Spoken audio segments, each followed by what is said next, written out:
Well, okay then, ladies and gentlemen, friends of all ages who are into automotive cool stuff, no matter where you are in the world, you hit the play button again on another...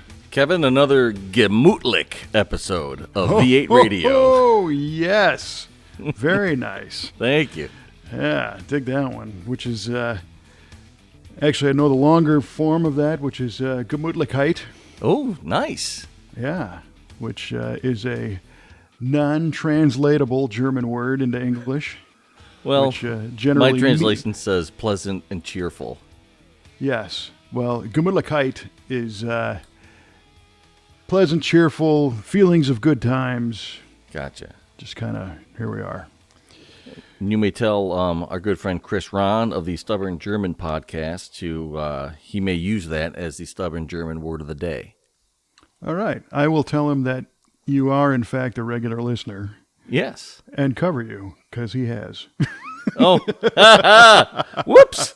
Actually, the one time in quite a while when I provided the German word of the day, I provided Gemütlichkeit. So, nice. Yeah. One of the few that I know. Ticket. All right. Well, we'll edit that part of the show out. I am a listener. I have to catch up. I understand, but we appreciate that shout out because again, him and Jared over at the Stubborn German podcast have been promoting us. So dig it. Likewise. Anyway, this is the V8 Radio podcast. I'm your host Kevin Ostie, joined as always by our esteemed co-host Mr. Mike Q-Ball Clark. Feeling gemütlichkeit. There you go, my man. It's that time of year, Oktoberfest season. And for anybody who's new to this show, the first thing we do, besides get sidetracked right out of the box, is to start our show with an automotive-themed trivia question. And we throw these at each other, and sometimes they stick, and we catch them, sometimes not, but the answer's always revealed at the end of the show. So have you, Mr. Q, prepared a trivia question? Absolutely, positively, sir. I have prepared one. All right, here we go. All right, Kevin. In all modern cars, there's a lot of communication going on between all the modules within the vehicle to make certain functions occur, and that communication goes over what's called a CAN bus. Mm-hmm. So, Kevin, I ask you, what does the CAN in CAN bus stand for? I think that's a close area network. Just rattle that one off. Which, yeah, I believe is the opposite of a WAN, which is a wide area network. And that's where I got my logic from. All right. Final answer?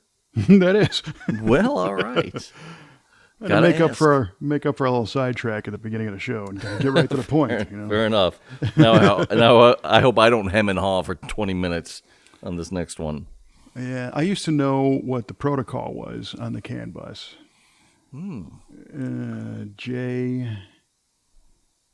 I forgot. Okay. That'll be that. Maybe that'll be next week's question. Great. Next week's going to be a different deal, I'll tell you right now. Oh, you got that right. Okay. I think we have a couple new ones on the Wheel of Trivia, if you care to give it a spin.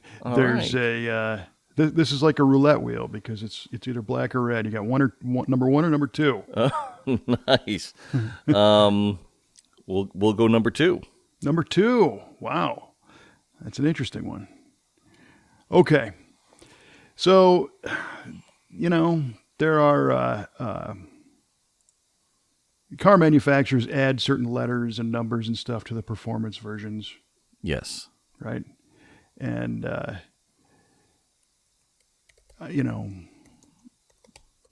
the Z and Z28, that's a trivia question right there. You know where that came from?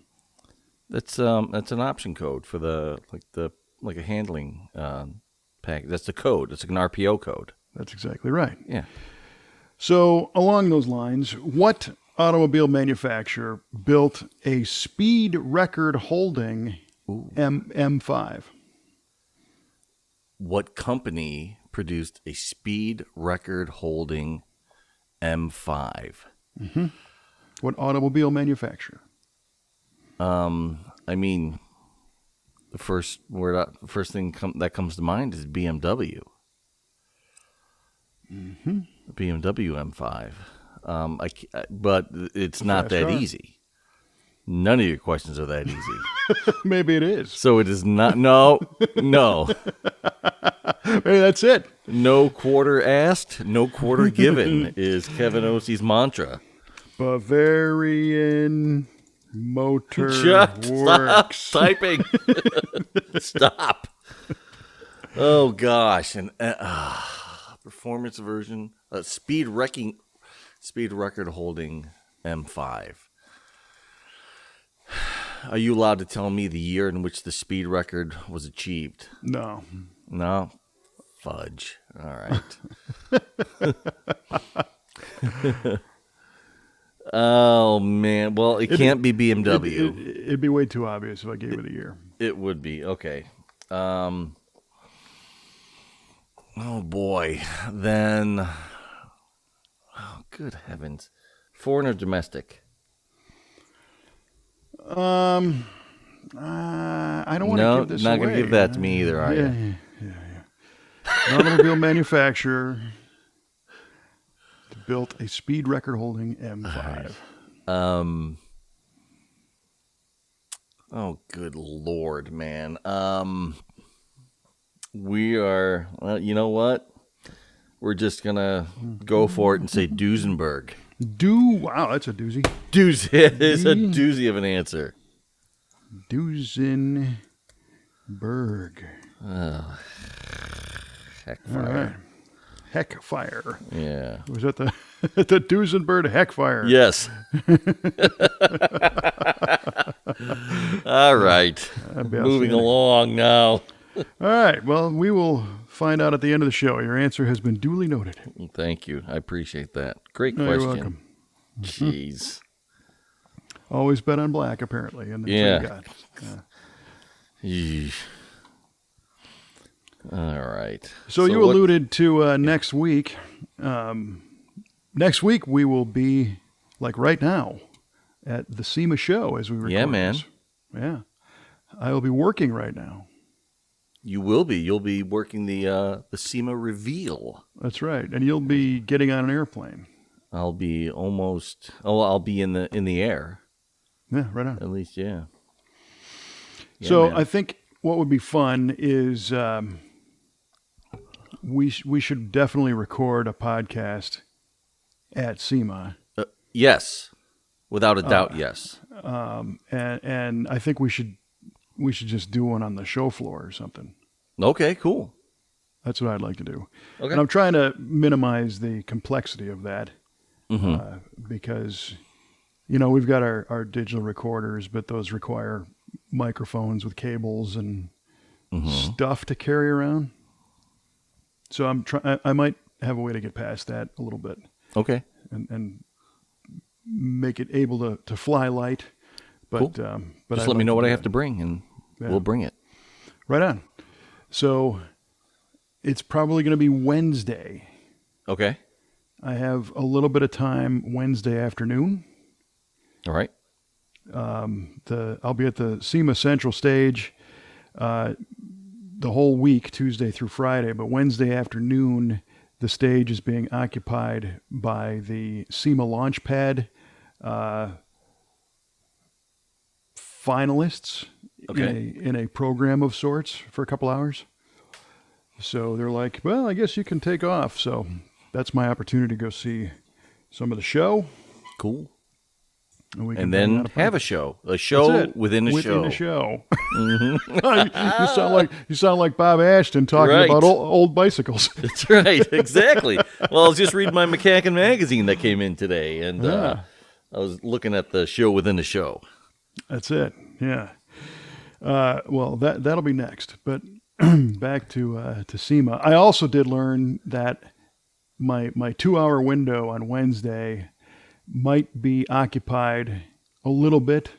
I got an invite to be doing something on the Motor Trend stage. Oh, cool.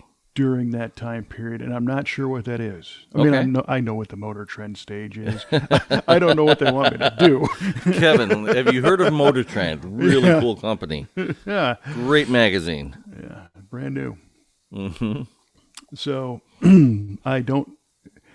They were like, "Hey, can you do something?" I said, "I have a little bit of time on Wednesday, and that's what we got. So we'll find out." Okay, cool, man. Yeah, right on. That'll be solid. The whole thing is going to will. be solid.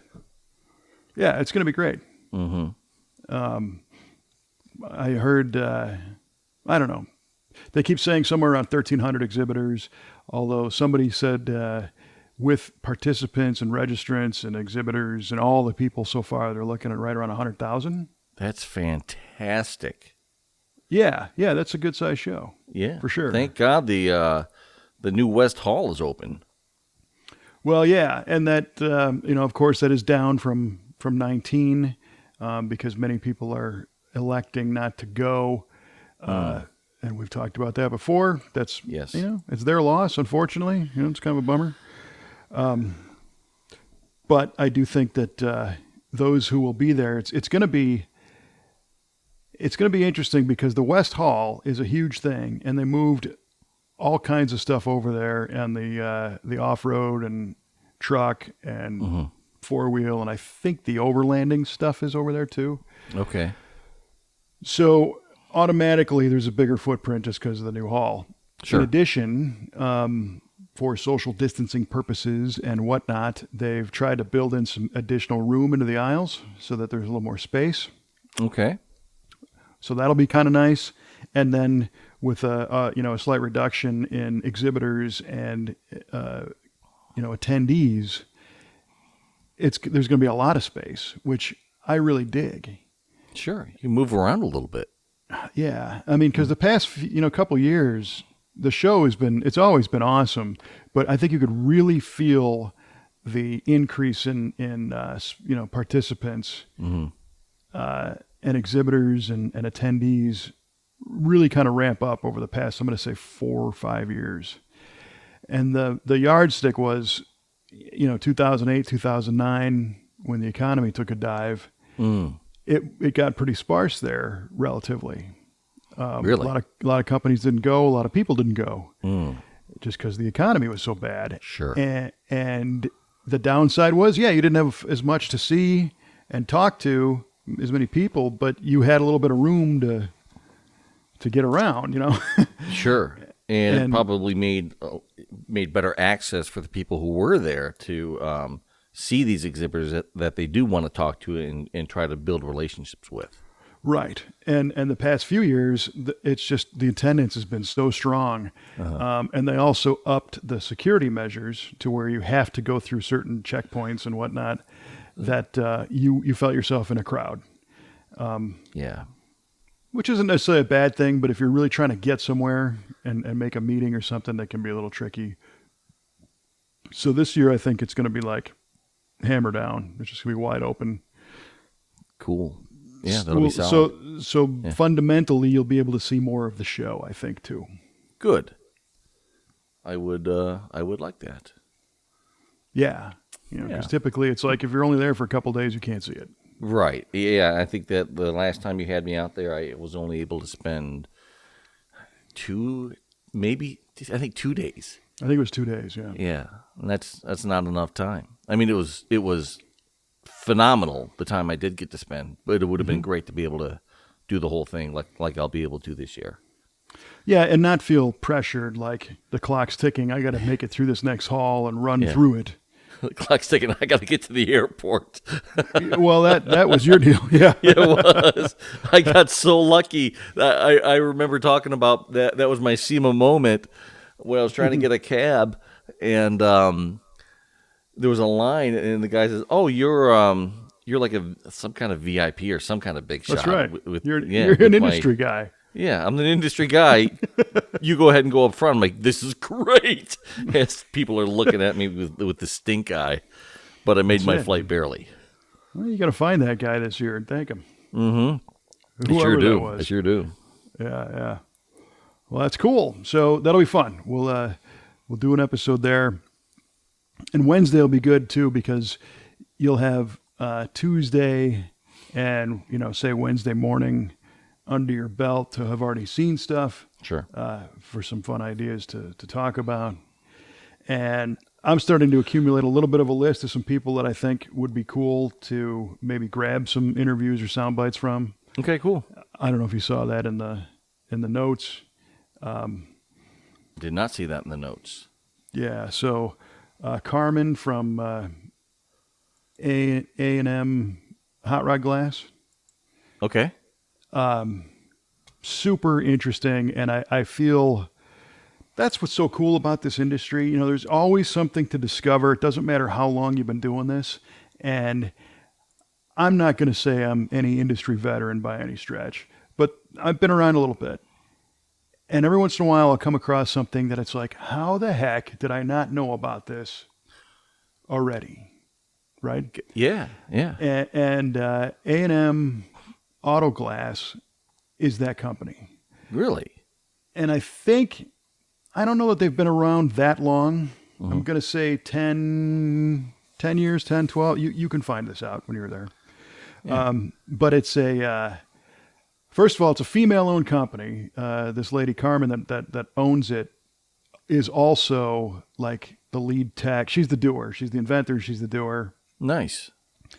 And as the name implies, they do hot rod and car and actually marine boat also custom glass, but it's acrylic.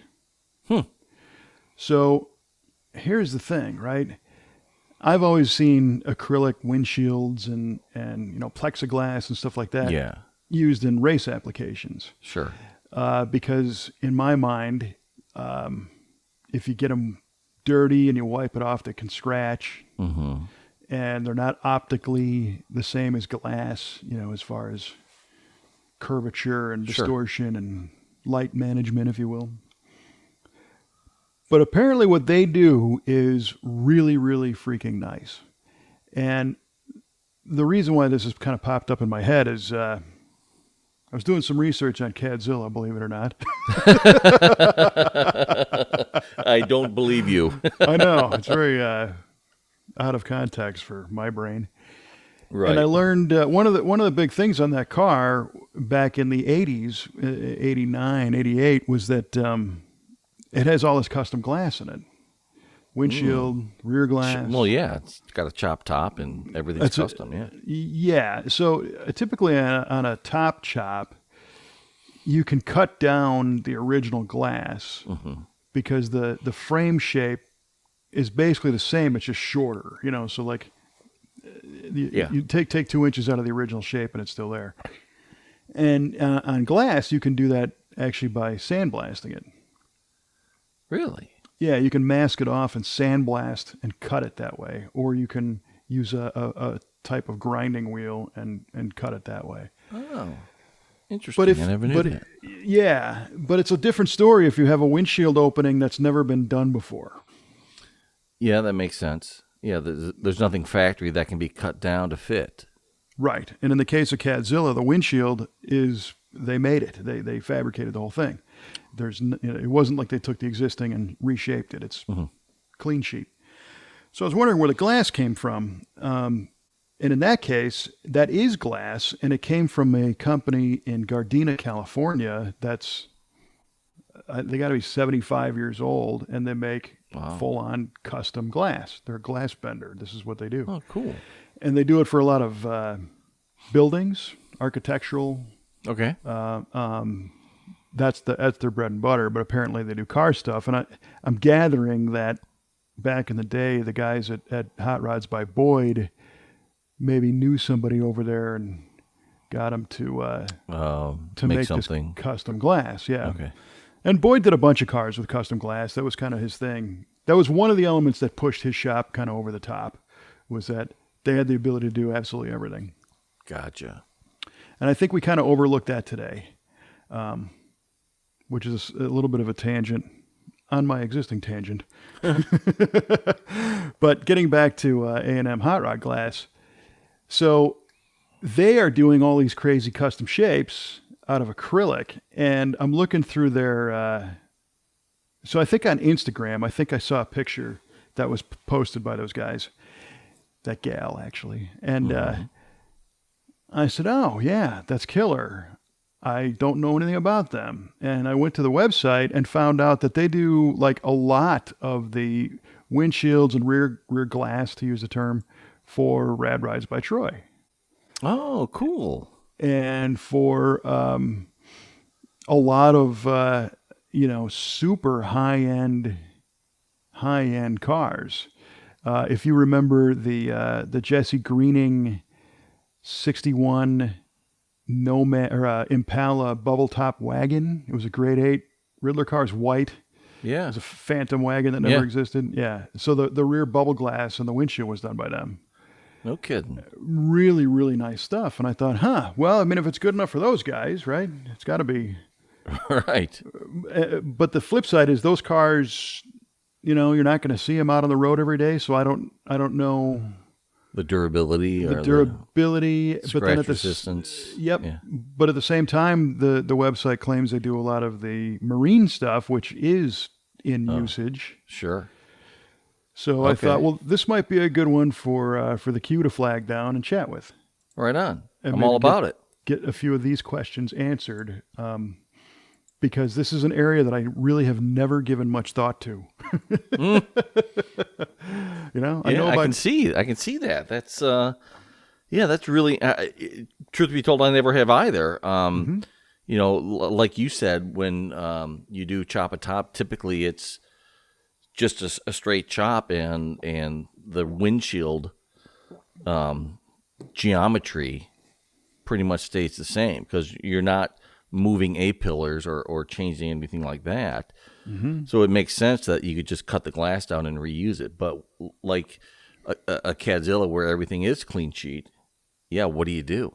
Right. I mean, you take it for granted that, well, obviously somebody knows what to do because they did it, but what was that, Right.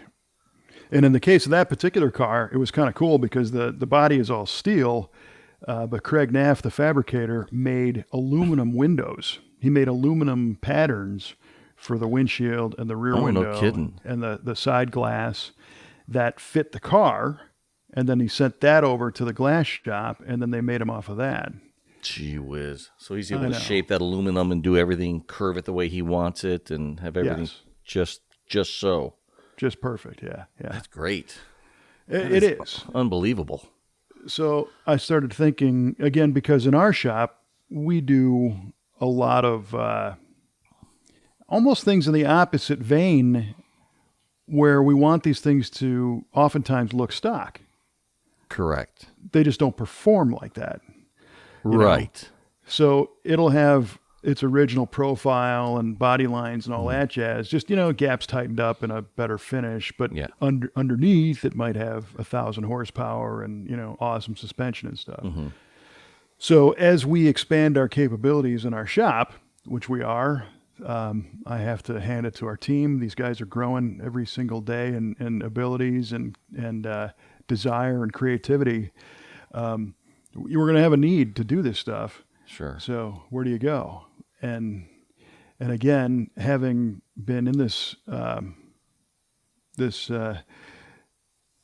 car thing, for so long, and to not know the answer off the top of my head where you go to get custom glass, that's got to make you nuts. It made me a little nuts, but then it was very cool because it's like, you know what? There is so much stuff I have no idea about here, and there's still new stuff out there. Yeah, that's exciting. It is. Yeah. Because once you get that feeling like you know everything, you're done. Right. Like, time to move on. Yeah, and either you're done because you don't have the capability to grow and expand anymore, or you're just no longer interested in it and you don't care to. Mm-hmm. And that's certainly not the case. I mean, I'm all about it. So that's why I got pretty excited. So anyway, that company previously has exhibited at SEMA many, many times and have had some really awesome cars. The Mariani Streamliner, which is a Rad Rides built Bonneville soft flat car. Right. But this year, I don't know that she's displaying, but I think she's going to be there. Okay. So I'm trying to do the legwork to contact her and say, hey, do you have a few minutes to chat Mr. Cueball, and you can learn all about the glass, and then I'll listen later. Perfect, man. Yeah, that'll be solid. Yeah, well, it's trying to maximize the opportunity that the SEMA show offers us. Yes, yes. And I'm looking forward to growing yet again. Right. Yeah. No, it is cool. Oh, it's more than cool. It's for a car guy, that's life-changing stuff. So to be able to do this is great. This is amazing. Yeah. Amazing. Yeah, it's super excited. So I'm going to be, again, very fortunately working, doing interviews with people that are already scheduled and lined up and all that jazz. But you've got some freedom, so. I'm going to take full advantage. Right on. I'm going to give you a list of people to say hi to for me the whole week. Yeah, totally. Hey, buddy, Kevin says hi. Yeah, there you go. That's it. Hey, Rick Luffin Vintage Air. Kev says yo. Yeah. Well, you know what? Actually, he's one of the SEMA Central interviews this year. Is he? Yeah, because we always try to get time with the Hall of Fame inductees. Hall of Fame inductees, sure. So that'll be fun to hang out with Rick again. So cool. Yeah, cool, man. It really is. So, and I think we touched on this before, but I found out that the SEMA Cruise is going out the front door again, which is great. Yeah. All that stuff's coming together. My scripting is done for the banquet and for the new products breakfast. So I'm not saying I'm on cruise control at this point, but I'm in a little bit of a holding pattern kind of until we get there. Man, it's time just to kick back, relax, let it come to you now. Well, I don't know about that, but actually what I am trying to get ahead of is this year they gave me a lot of the cars that are going to be at the SEMA reveal on Monday night. Oh, good.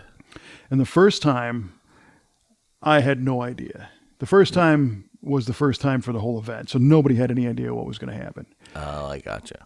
And these cars, they're like literally picking cars out of the holding lot saying, hey, do you want to be in this? And sending them up. I mean, that's how it went down. And I'm looking down the street trying to see what's coming. Oh, man. Start formulating some questions and stuff in your head before it gets there. Nice. So this year it's down to a science, and I know who's going to be there and what they're going to have. And now I'm just learning about those a little bit. Not too much, because I like that genuine opportunity to ask questions and learn about stuff. Yeah. But there's some super neat cars that are going to be. Is that right? Oh yeah. Nice. Yeah. And they've released info on a bunch of them. There was a press release that went out and said, here's a couple that are going to be there. Oh, there are some surprises for sure. But one of them that they did release, in the press release, they actually got the year wrong. But it's a 63 Buick Electra. Really? That is now electric. Oh, no way. Yes, it's an EV conversion Buick Electra, and I can hear people just, nails on the chalkboard saying, why, oh, why did you do that? And there's a long story behind it, but it's a car that the builder and his friend had a history with a million years ago, and they grew up in this car, and then lost that one, found another one, and decided to go the EV route. And it's interesting. It's a neat story. I'm looking forward to learning more about it. Not what you'd expect. Full size. It's a 4-door, full size Buick. Good heavens. Yeah. But it makes you think that, if Buick was going to come out with a new EV today, it sure as hell should be called the Electra. It should be called the Electra all day long. Yeah. And if it's not, then I don't want it. Right. Probably don't want it anyway, but well, no. I can appreciate the engineering that goes into something like that, but I do like my gas cars. Yes. But that kind of led me, the nice thing about the heads up on something like that is it led me to ponder a bit about where did the name Electra come from? Don't even start with. This is not like a part 2 trivia question. It's a great one if you want to give it a shot. It is a great one, and I may have known this at one time, or maybe I'm thinking of deuce and a quarter. I think you're thinking deuce and a quarter. What Electra? Because I had no idea. I don't know. Maybe it had electric windows. I don't know, man. No, it's actually after a female figure in Greek mythology. Yes. Yeah. I did know that. Gosh, dang it. And her name was Electra. And the myth was that she conned her brother into killing her mom's boyfriend because the mom's boyfriend cheated on her, and the brother got put away for killing him, and that my. The Greek mythology. Greek mythology. Full of all that stuff. So if I'm, in Flint, Michigan, I'm naming a car after that. There you go. Yeah. That's a great name. I mean, the name by itself is pretty cool. Yeah. Even without the story behind it. Right. So we'll see the night of the reveal if those guys know where Electra came from. Oh, you must ask. Yeah. I'll share the V8 radio trivia experience. We'll find out at the end of the trade show if you're correct, sir. The last car leaving the SEMA cruise. SEMA cruise. It's going to We'll reveal the answers with then. all the answers. Yeah. All will be revealed. That's a good idea. You know what I should do is I should prime Patrick with Patrick and the Las Vegas band. I should get him the answers to this stuff, right? Oh, right on. So I can ask this dude, well, do you have any idea where Electra came from? And then, Patrick will be like, hey, everybody knows it's a Greek goddess. Come on, man. That's right. How could you even build that car without knowing that? That's it. Oh, that'd be sweet. That would be great. You really have to give that some serious thought. Yeah, one more element of choreography. Yeah. I'm not sure that I need that yet, but we'll try. Nice. But Patrick would play along. He would love it. Cool. Yeah, great entertainer, that guy. Oh man. So, I have been seeing the, just like other years, the SEMA crunch is in full swing. There's a lot of really killer cars coming together. I'm sure. Yeah. Yeah, you've had a few cars displayed at SEMA over the years. 10. I mean, not yours personally, but cars that the shop has built, correct? Yeah. I think 10, which might be 9 because Reloaded went twice. The Camaro went twice. Still 10 cars, I say. Yeah, I think so. 10 displays. Yeah, and it was invited both times, which was pretty cool. That's cool. Magnaflow said, hey, we dig that Camaro. You want to bring it out? And so the Reloaded Camaro is a 68 big block Pro Touring Camaro that we built, like 10 years ago now. Wow. Really? I know. And it still looks day one fresh, which is the best part about it. He takes pretty good care of it. Yeah, yeah, for sure. But the irony is that you can't see any of the exhaust. No, there's some irony. Yeah, Magnaflow had it in their booth, and you really got to crawl on the ground and look up underneath the quarter panels to see where the exhaust is because we cut them flush with the bottom of the car. Oh, gee whiz. But Richard Wadis at Magnaflow said, but you can hear it. Yeah. Said, that's true. Didn't you also have it at the Rocket Racing Wheels booth? Yes, yeah. Then our buddy David Coker, because it had rockets on it from day one, and then when Rocket came out with their their new Flowform wheel design, he said, we'd love to have that car with these wheels in our booth. So that happened there too. So that was cool. Yeah, good stuff. And this is your 25th SEMA? This is, man. Nice. This is SEMA 25. And I was thinking about, I don't know. That deserves some kind of thing, but I don't know what that would be. Some kind of recognition, but yeah. I mean, I'll buy you a beer or a drink out there or something. That's the funny thing. 25 years ago, I would be out all night partying, celebrating nothing that I had any, nothing I deserve to celebrate. And now I'm so focused on working there, it's like I don't really do anything until the end. So Well, you're a seasoned professional. So. I'm old. You're I a need my seasoned focus. professional.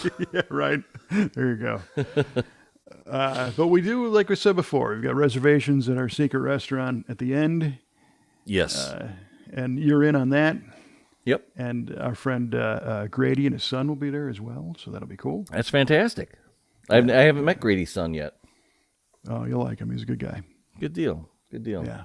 Met Grady, Yeah. just not his son. Oh, I'm sure there'll be a story or two. I'm sure there will be. We're going to have to make sure that he picks me up from the airport again. You want that to happen again? You know what? It was fun the first time. Why not? All right. I want to go to a bar that has vomit insurance. Pay $20 and you don't have to clean up your own vomit. Yeah, nice. If you hurl. Here's your introduction to this event. Yep. Get off the plane, get picked up by a guy you never met who takes you to a bar that you got to pay $20 for vomit insurance. Yeah, if you want. Yeah, and At stay like out 1 way in the too late. morning. It's great stuff. I'll never forget it. Hey, man, feel like going for a beer? Like, all right, man, I'm fine. I'm game. Okay. Oh, that was so great. That was so great. A big part of what happens. Yep. Oh, man. So I don't know if it'd be lame if I I was thinking about finding like a SEMA 25 pin or something. I don't think that's lame.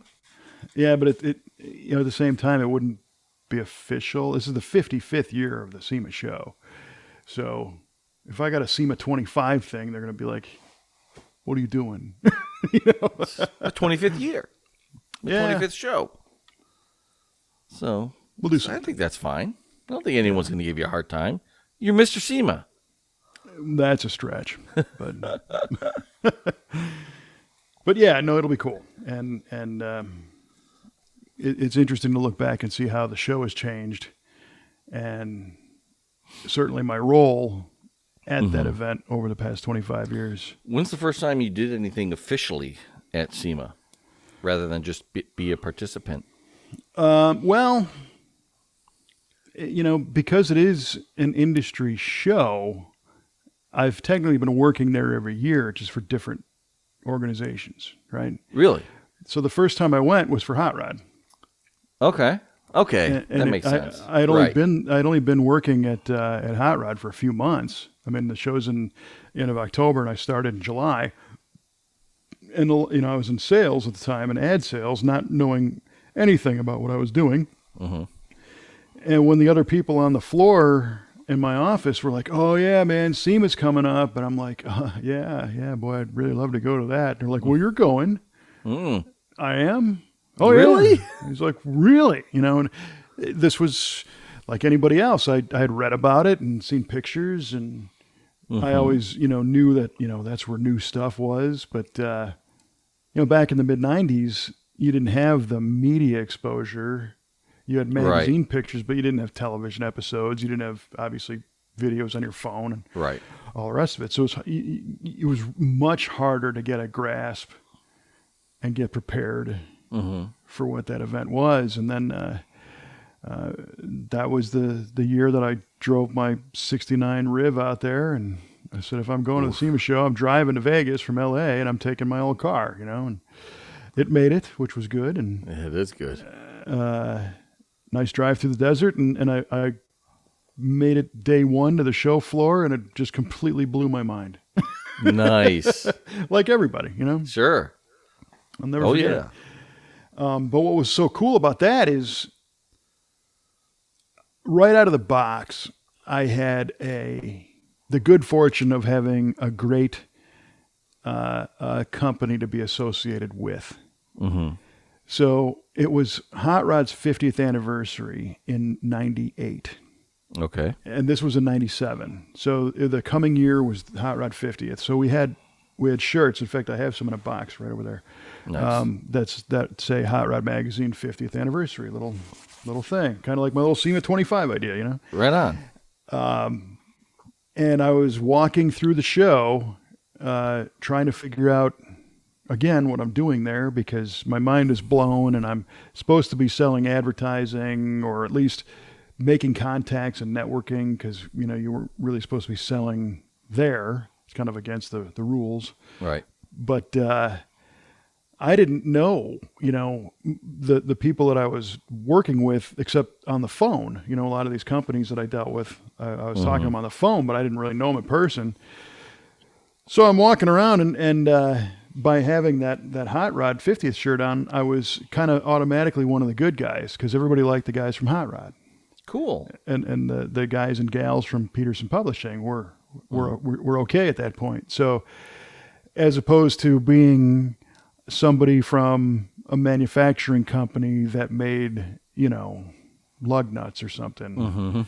Although there's cool people at McGard that make lug nuts and a couple other companies, but it was far more glamorous than Well, yeah. other businesses there. So I was very fortunate to have that on my side without even really knowing it until I got there. So by the second day, I'm like, hey, this is all right. I'm coming here every year. Yeah, right? People are coming up and saying hi that I never met before. And there are people from, like Edelbrock and big companies that I've always known, and they want to talk to me. It's like, well, maybe. They kind of want to extend their welcome to anybody from the media in certain fashions and whatnot. But that started it all, for so many of these companies that I deal with today and have become great friends over the years happened, in those first 3 days. Nice, man. 25 years ago. How about that? That's pretty crazy if you think about it. That really is. I mean, such a short exposure had such long-lasting results, and that continue today. And it was a super intense exposure. I bet it was deep all the way down, and of course I was much younger, and being in sales, I had an expense account, and which included entertaining people. And I think I've told the story before, but I'll tell it again about how I think it was day one or day two. Was out all night. Didn't even go back to the hotel room. Oh boy. And it was, hey, and so it was the people that I worked with, and everybody there was of a mindset to go out and have a good time and socialize and meet people and positive and all that stuff.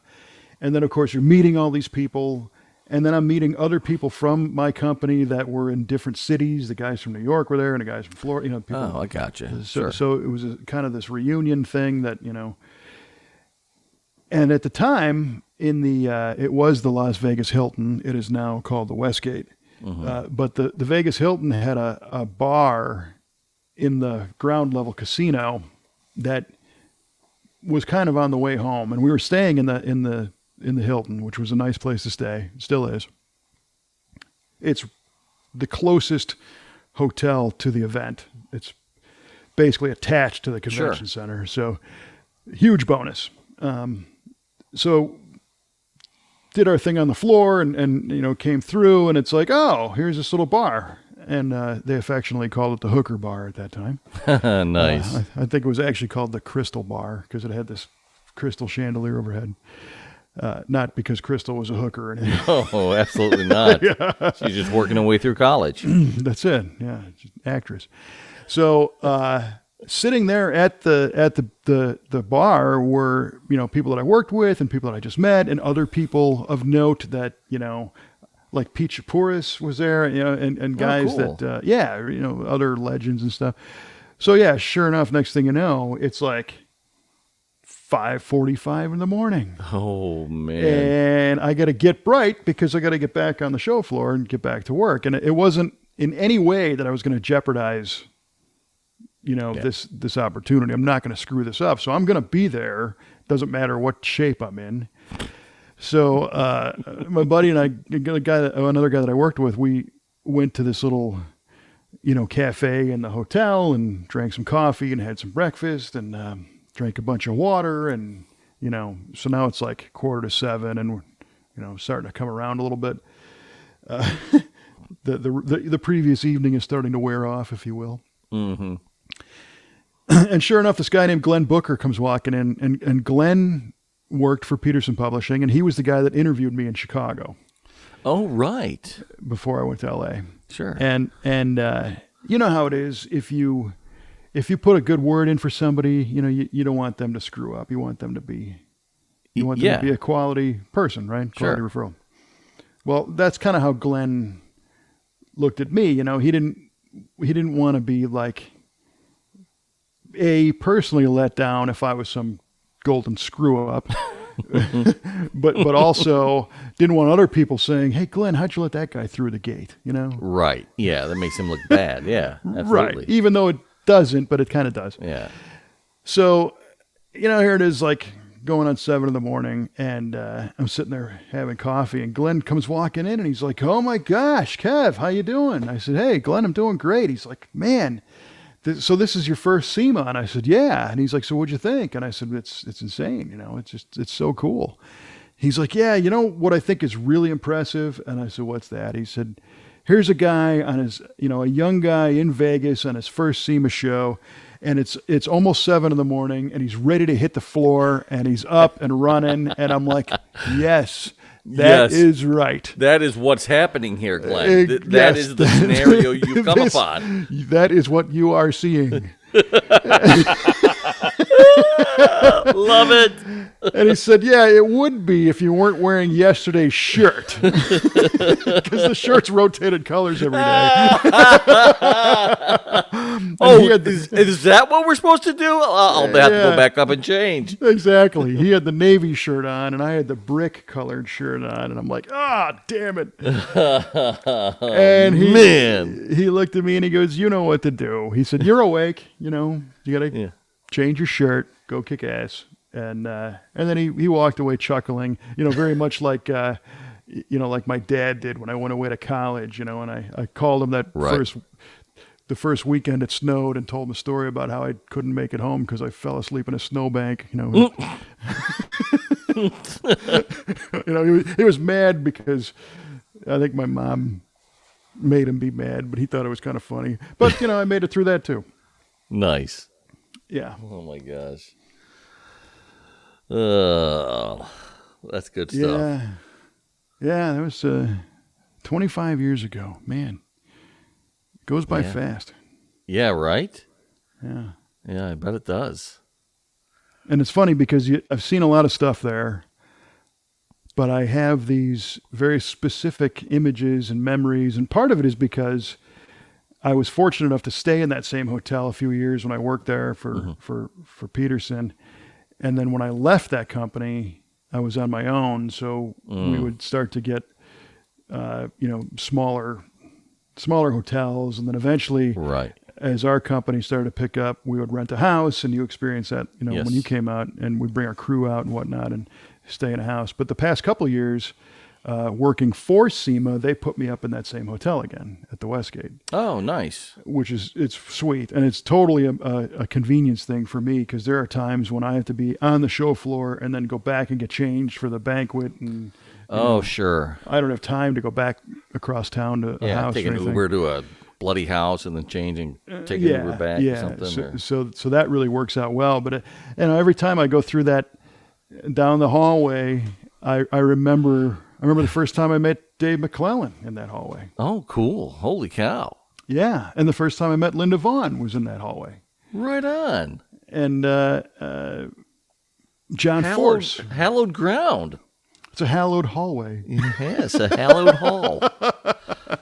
Yeah, it's true. So many people. And I can envision just kind of bumping into them and stopping and talking for a minute in that same spot. And everybody's got those same kind of stories that have been there more than once. Sure. So, well, I think it was near that same hallway I first met Chip Foose. Yeah, I think you met Foose. It was actually on the show floor, wasn't it? Maybe. You know what? I think you're right. And then I saw him walking. We were walking back through some hallway. It might have been by the hooker bar where I saw him coming back out. Yeah. Yeah. Yeah, but I think it was like end of day, and you and I were kind of Correct. through the show floor. Yeah, and you were just, it takes you like 3 hours to go 20 feet when you're walking in there. Because, hey, Kevin! Oh, hey, man. yeah. Well, no, it's true. And it's really nice to be able to see, again, so many people that you like to talk to. It makes it a little bit challenging to get out and see the show floor. Yeah, sure. But I do generally have the ability to get some after hours access if there's something I want to check out, which is great. Mm-hmm. But again, having come full circle of a guy who showed up not knowing a single thing, just looking back at again how fortunate I've been to go from that dude to now working for the organization that's putting that show on. It's pretty cool. That really is pretty cool. Yeah, I don't really think about that often. It gets back to that whole thing of if I set out to do this on purpose, I don't think I ever would have made it. Right. Because I don't even know how I got here. But yet here I am. Well, yeah, and I'm not complaining about it, but it's right. Just, I guess, persistence and right place, right time, and seeing opportunities and taking them. Yeah, it's been a cool ride, pretty cool path. For sure. Yeah, man. Yeah. So, which gets it to that phrase that you used earlier, the SEMA moment. Yep. Where there's always something that happens at that show that just kind of bends your mind. Mm-hmm. You just got to be open to it. Oh, I'm open. I'm ready, man. I'm ready. Yeah. Well, you mentioned your buddy Chip Foose. He's also going to be at the reveal on Monday night. And he's got a display this year, this huge Foose display. Yeah, I think there's going to be, I don't know, 10 cars, 10 Foose cars, and then like 26 pieces of artwork. And this stuff's never been on display in the same place at the same time. Oh, my gosh. It's like the SEMA Chip Foose experience, I believe. I think that's what it's actually called. So, yeah, it's kind of his year in many ways, which is really cool because he is a great guy. But I'm kind of thinking about busting his chops a little bit on Monday night. Really? And it all goes back to what he said that I think we've... Oh, that no one needs this? Yes, that we've gotten through and determined that, I think you do need this stuff. Yeah, you should hold them accountable.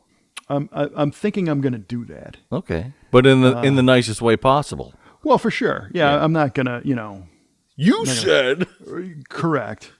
But I almost kind of think that maybe he needs to think about that the same way. Sure. And what this refers to is a few years ago at the SEMA reveal, Chip was unveiling this aqua blue 57 Chevy convertible that they just finished up. And his crew thrashed like crazy, 3 shifts a day for, the previous weeks before the event. And he was very gracious and explaining his gratitude to the team and to the customer. And he said, we're lucky to be successful in this line of work because really nobody needs what we do. It's not like it's food or, right, an education or anything. It's a luxury thing.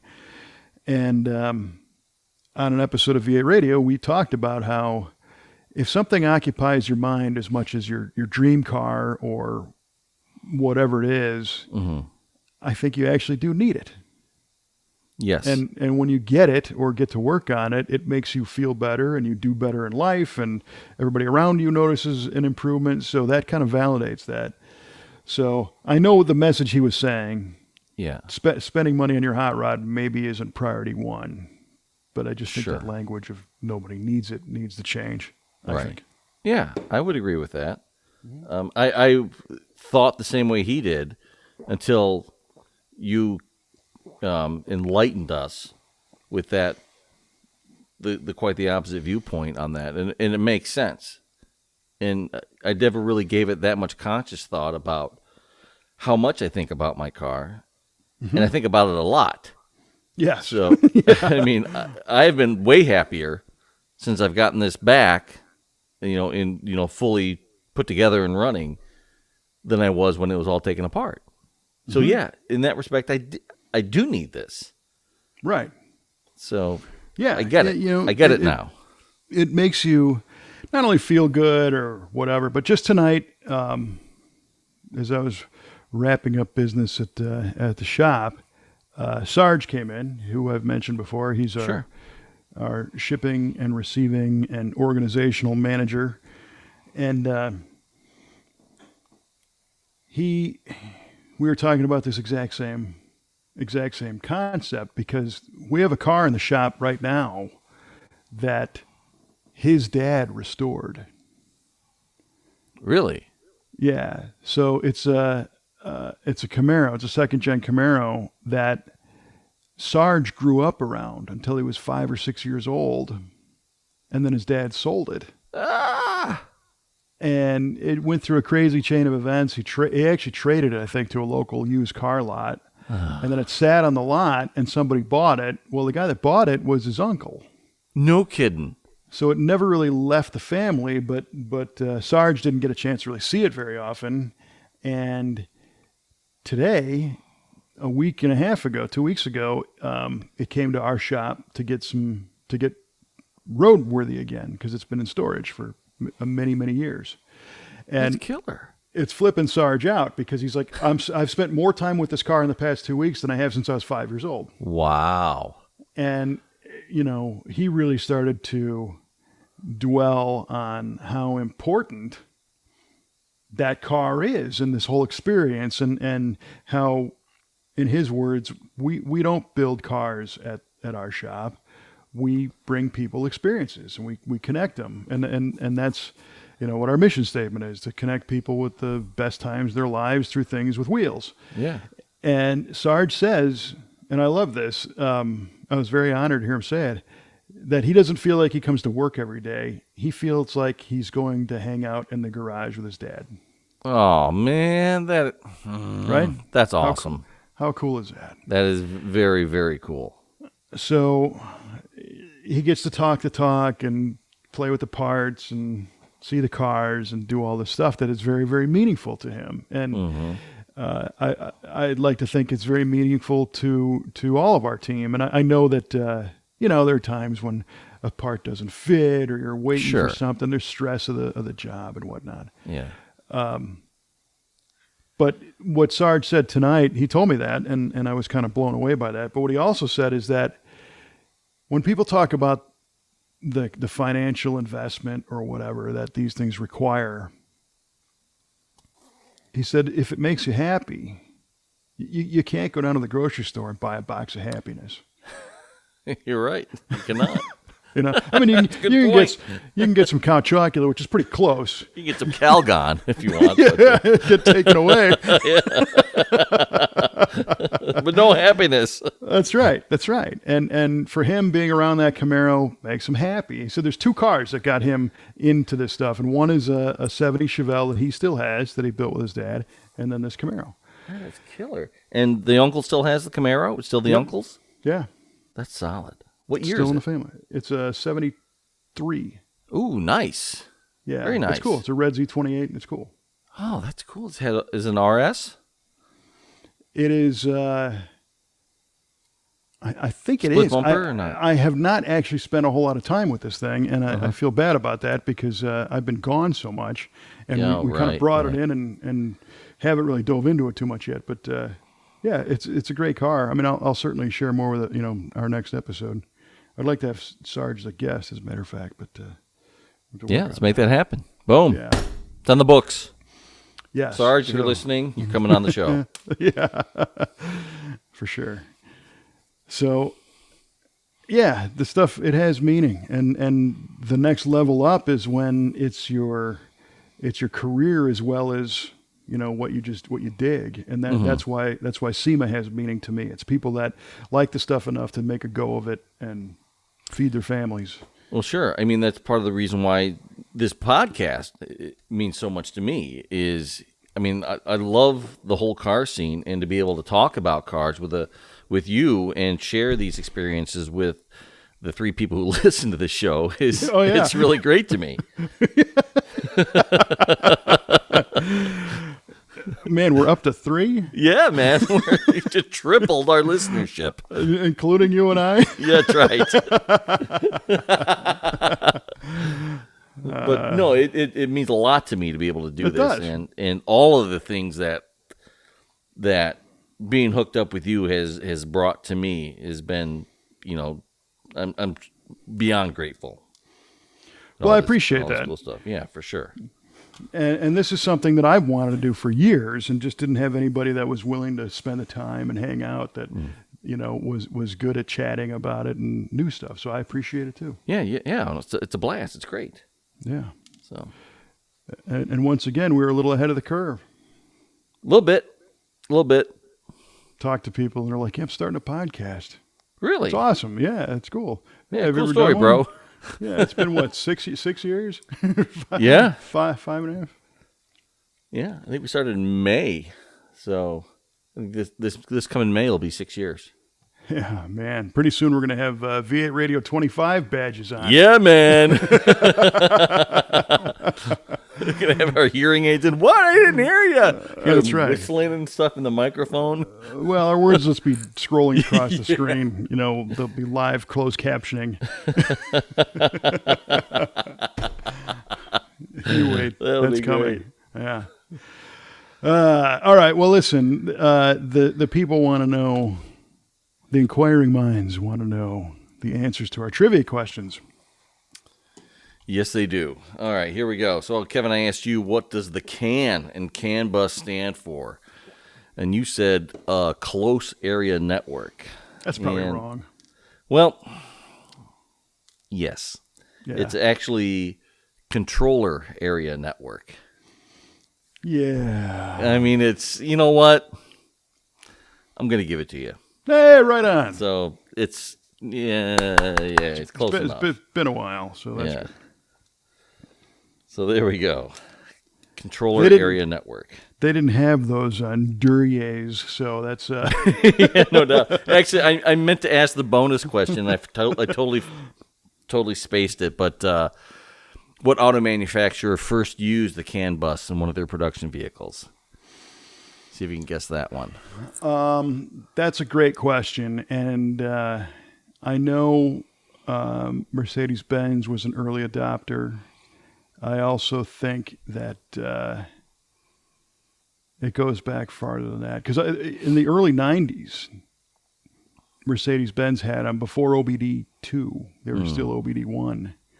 And that's where I knew a little bit about the standards, because they had their own standard across the CAN bus.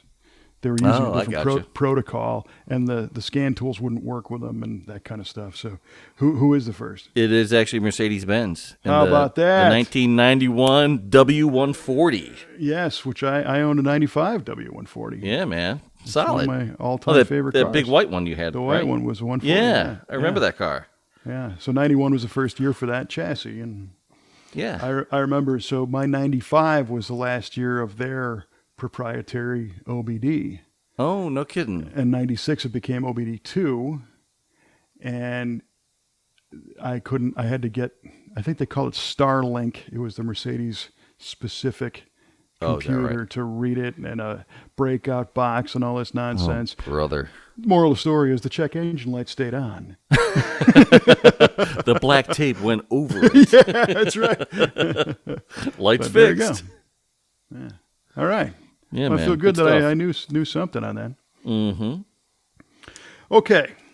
Yeah. I had asked you, Jeez Louise. what automobile manufacturer built the speed record holding M5? And Mike hemmed and hawed and said BMW, but no, that's too obvious. It's got to be something else. So he says Duesenberg. Duesenberg. It's a doozy. Yeah. Well, in actuality, it was Cadillac, and it was in 1943, and it was the world's fastest tank. God. Oh, you suck out loud. Mr. Duryea twice. Got me! You son of a biscuit, you got me. And you'll notice it said what automobile manufacturer. Yeah. Oh, yeah. Oh, nicely done. Well, that's it. You're friggin' dead, Osty. I'm going to get all the hard questions your way now. No, we're just starting to get squared up here. What? You got me 2-1. Well, you got me 2 in a row on the same damn question. So. Yeah, I did too, didn't I? So in the 40s, in the World War II efforts, Cadillac converted to building engines and power teams for tanks. And the M5 tank was powered by a pair of Cadillac flathead V8s and 2 hydromatic automatic transmissions that were linked to a transfer case. And the Detroit News on February 7th, 1943 announced that Cadillac builds the world's fastest tank.